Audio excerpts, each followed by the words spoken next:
আজি তহঁতৰ হ'ব ৰক্ষা বাহু যুদ্ধ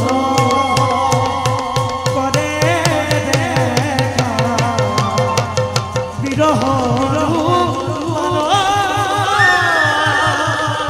দেখা যুদ্ধ অতি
সাবধান উন্মাদ বালক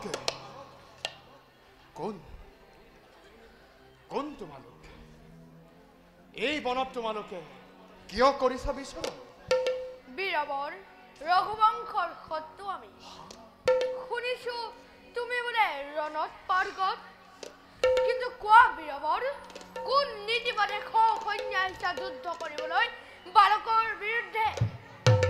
ভাবিছা নেকি সৈন্য দেখি ভয় খাই লবকো কয় সমৰ্পণ কৰিম যজ্ঞ ৰস্য তোমাৰ পৰত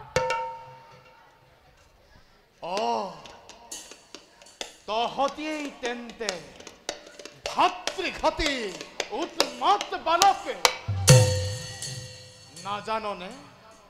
নাজাননে তহঁতিয়েই ৰামৰ বীৰত্বৰ কথা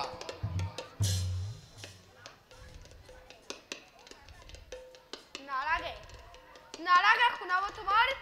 বিজয় কাহিনী নাক পাখেৰে বান্ধিছিল তোমাক ইন্দ্ৰজিৎ বীৰে ভংগ কৰি যজ্ঞতাৰ বধিলে লক্ষ্মণে দাদা বছৰ আৰত লুকাই বালিক বধাবি ইমানতো নাজানো কৈছা তোমাৰ বীৰত্বৰ কথা তোমাৰ সেই কলংকিত বিজয় কাহিনী শুনি ভয় খাব পাৰে অন্য কোনোবাই কিন্তু বীৰৰ সন্তান আমি ভয় কি নাজানো সমলি সেয়েহে বন্দী কৰি ৰাখিছো যজ্ঞৰ তুৰংগ যদি শক্তি আছে শৰীৰত দিয়া যুদ্ধ নকৰি পলাও স্তব্ধ সেই উন্মাদ বালক দে যুদ্ধ নকৰি পলাম বাক্যযুদ্ধ নাই প্ৰয়োজন আক্ৰমণ কৰা দাদা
মাতৃৰ সমীপে ব'লা দাদা দাদা ভাই আইৰ কাষলৈ যোৱাৰ আগতে ৰামৰ অলংকাৰো লৈ যাওঁ লৈ যোৱা ভাই আই দেখি বৰ ভাল পাব হয় ভাই